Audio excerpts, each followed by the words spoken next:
29 मार्च 2025, चैत्र कृष्ण पक्ष अमावस, Saturn 29 degree 56 minute, just वो move करने वाला है 12 नंबर राशि में। और उसके बाद 1 2 3 4 5 6 प्लैनेट्स हमारे 12 नंबर राशि में होंगे। हाईली मेलेफिक कॉम्बिनेशन है, हर तरह से सावधानी रखने की ज़रूरत है। और कल 28 तारीख को एक बहुत ही बड़ा अर्थक्वेक आया है म्यांमार में। सागियांग रीजन जो है इसका सेंटर पॉइंट है 12:50 पर। और ये पिछले लगभग 200 सालों में सबसे मैसिव अर्थक्वेक है और इसको वायलेंट कैटेगरी में भी कैटेगराइज किया गया है। Intensity of 9 violent, 7.7 Richter scale का ये अर्थक्वेक रहा है। सो 7.7, so very high degree of earthquake. हजारों लोगों के मरने की आशंका है। सो बहुत दिनों से कहा भी जा रहा था कि जो प्लानिटरी मूवमेंट है ये बहुत मेलिफिक चल रही है इस टाइम। सैटर्न बहुत हाई स्पीड पे है, 12 नंबर राशि में एंटर होने वाला है। जुपिटर की स्पीड भी एक्सेसिवली हाई है। सन राहु के साथ कंबस्ट है, राहु के साथ ग्रहण है। शुक्र और मरकरी भी ग्रहण में है। सो इस टाइम अगर किसी का बर्थ होता है तो वो कोई बहुत अच्छे कॉम्बिनेशन लेकर नहीं आ रहा। अगर हम म्यांमार का देखें स्पेसिफिकली इस पोजीशन पर, कि अगर इस पोजीशन पर अगर किसी का बर्थ हुआ है सो उसका बर्थ चार्ट, उसका नेटल चार्ट क्या बता रहा है हमें। सबसे पहले 28 तारीख सागियांग रीजन है ये, और 12:50 पे अर्थक्वेक है। सो थोड़ा सा पहले देखते हैं, 12:40 का टाइम देखते हैं कि इससे 10 मिनट पहले क्या कॉम्बिनेशन थे और उसके बाद 10 मिनट में क्या चेंज हुआ।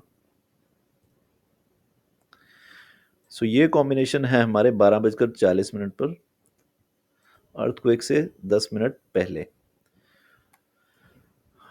अब अगर इस टाइम किसी का बर्थ हुआ है, और क्या अब इससे हम ये भी प्रिडिक्ट कर सकते हैं कि अर्थक्वेक किस टाइम आ सकता है, क्या कॉम्बिनेशन बनने वाले हैं। ओके, सो ये है 12:40 पर। 3 नंबर लगन यहाँ पर ऑलमोस्ट सेट होने वाला है। लगन की डिग्री देख लेते हैं।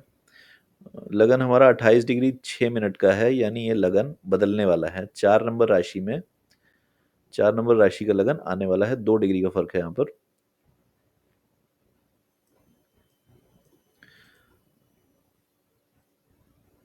और जैसे ये 4 नंबर में आएगा, चंद्रमा और शनि दोनों 9वें भाव से 8वें भाव में आ जाएंगे। जैसे ही लगन 3 से 4 नंबर का होगा, चंद्रमा और शनि आ जाएंगे 8वें भाव में 11 नंबर राशि में। सो ये प्लेसमेंट है 12:40 की, अर्थक्वेक से 10 मिनट पहले की। अब देखते हैं 12:50 पर इसमें क्या चेंज हुआ है। अब अगर किसी का बर्थ यहाँ पर 12:50 का है तो उसके नेटल चार्ट से हम क्या प्रेडिक्शन कर सकते हैं। सो ये है नेटल चार्ट जिसका 12:50 पर बर्थ हुआ है म्यांमार के सागियांग रीजन में।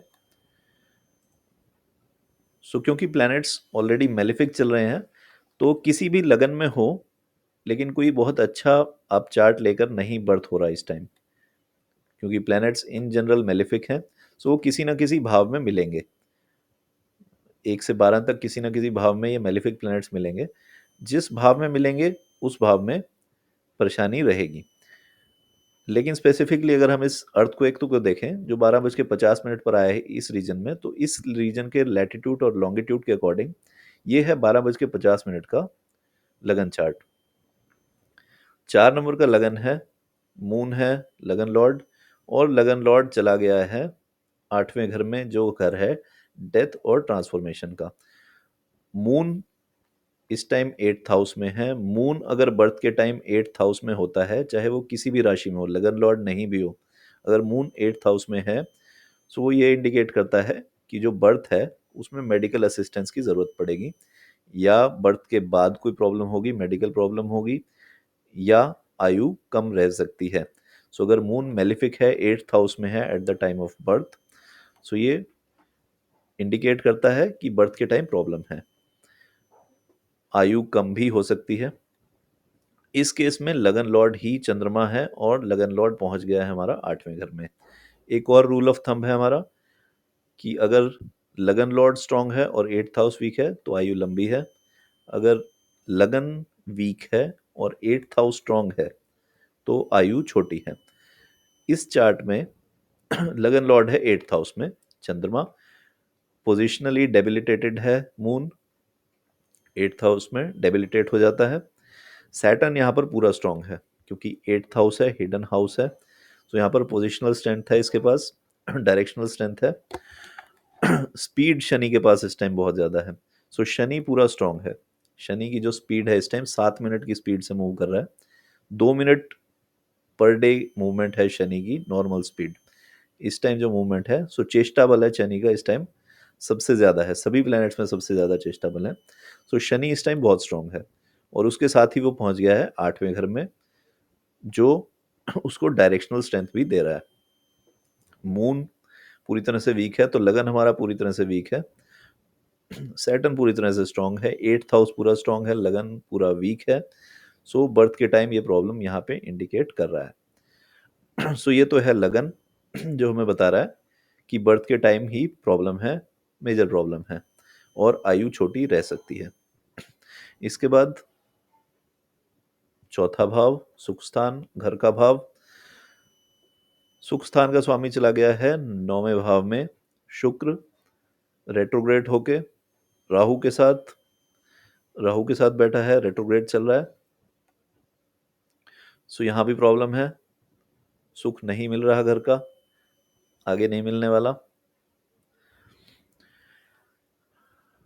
अब ये जो भाग्य स्वामी है 12 नंबर का लॉर्ड जुपिटर, ये पहुंच गया है हमारा 11वें भाव में। अब ये क्या इंडिकेट करता है? ये इंडिकेट कर रहा है 11वां भाव है हमारा सोसाइटी का। सो जो अब आपको हेल्प मिलेगी, क्योंकि इस पूरे चार्ट में अगर कोई प्लैनेट पॉजिटिव इस टाइम बैठा है, सो या मंगल है, मंगल को केतु का अफ्लिक्शन है, सो मंगल भी पॉजिटिव नहीं है, मंगल अफ्लिक्टेड है केतु से। जुपिटर जुपिटर एक यहाँ पर पॉजिटिव प्लैनेट है, जुपिटर की स्पीड भी ज़्यादा है नॉर्मल से, अपनी नॉर्मल स्पीड से जुपिटर भी एक्सेसिव स्पीड पे चल रहा है, लेकिन फिर भी Jupiter is the only positive planet in this whole chart. इस पूरे चार्ट में एक ही पॉजिटिव प्लैनेट है, मंगल 12वें भाव में बैठा है। 12वां भाव है again end of everything, end of things, end of लगन। सो मंगल है 12वें भाव में, केतु के साथ अफ्लिक्टेड है, सूर्य बुध शुक्र तीनों राहु के साथ अफ्लिक्टेड हैं, चंद्रमा और शनि पहुंच गए हैं 8वें भाव में। सो पूरे चार्ट में सिर्फ एक जुपिटर है जो अनअफिलिएटेड है और ये भाग्य स्थान का स्वामी भी है, 9वें भाव का स्वामी है। 9वें भाव का स्वामी पहुंच गया है कम्युनिटी वाले हमारे भाव में। सो जो भी अब आपको मिलेगा, जो भी आपके लिए पॉजिटिव चीज आपकी पूरी लाइफ में रहेगी, वो रहेगी कम्युनिटी सपोर्ट और विजडम। सो अब यहाँ पे आपको और कोई चीज सपोर्ट नहीं कर रही, ना मंगल सपोर्ट कर रहा है, ना वीनस सपोर्ट कर रहा है, चंद्रमा सपोर्ट नहीं कर रहा, सूर्य सपोर्ट नहीं कर रहा, सारे प्लैनेट्स बेनिफिक प्लैनेट्स किसी तरह से सपोर्ट नहीं कर रहे, मेलिफिक प्लैनेट्स पूरी तरह से स्ट्रांग है, शनि पूरी तरह से स्ट्रांग है।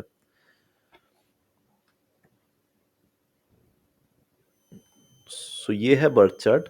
अब अगर हम इससे अब ये इसी पोजीशन पर ये प्लेसमेंट बनी है, अगर हम इससे 100 किलोमीटर ईस्ट या 100 किलोमीटर वेस्ट का लॉन्गिट्यूड या लैटिट्यूड चेंज करेंगे तो ये लगन चेंज हो जाएगा। सो वहाँ पर जो लगन राइज हो रहा है वो 5 नंबर का है, सिंह राशि का लगन है। सो जब सिंह राशि का लगन आएगा इसमें, तो इवन दो चंद्रमा और शनि फिर भी मेलिफिक रहेंगे, मेलिफिक प्लेसमेंट पे हैं, लेकिन वो 8वें भाव से नहीं जुड़ रहे, वो यहाँ पे चले जाएंगे 7वें भाव में।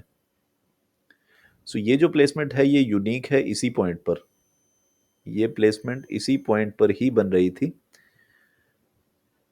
म्यांमार के सागियांग रीजन में, जहां पर लगन लॉर्ड 8th हाउस में एंटर हुआ था और अगले 2 घंटे ये रहने वाला है। मतलब अगले 2 घंटे में जो भी बर्थ होने हैं, वो लगभग इसी राशि चार्ट को लेकर उनका बर्थ होगा।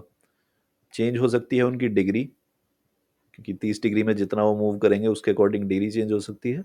दूसरा, उनकी प्लेसमेंट चेंज हो सकती है कि वो किस जगह पर, किस देश, पात्र और काल में है, इस रीजन में वो किस लोकेशन पे है, किस स्पेसिफिक लोकेशन में है, किस सोशल स्टेटस में है। ये दो चीज़ें उनकी डेस्टिनी बदलेगी। अदरवाइज अगले 2 घंटे जो बर्थ हैं, वो यही राशि चार्ट लेकर उनका बर्थ हुआ है, और यही सब उनका आगे भी चलने वाला है उनकी लाइफ में।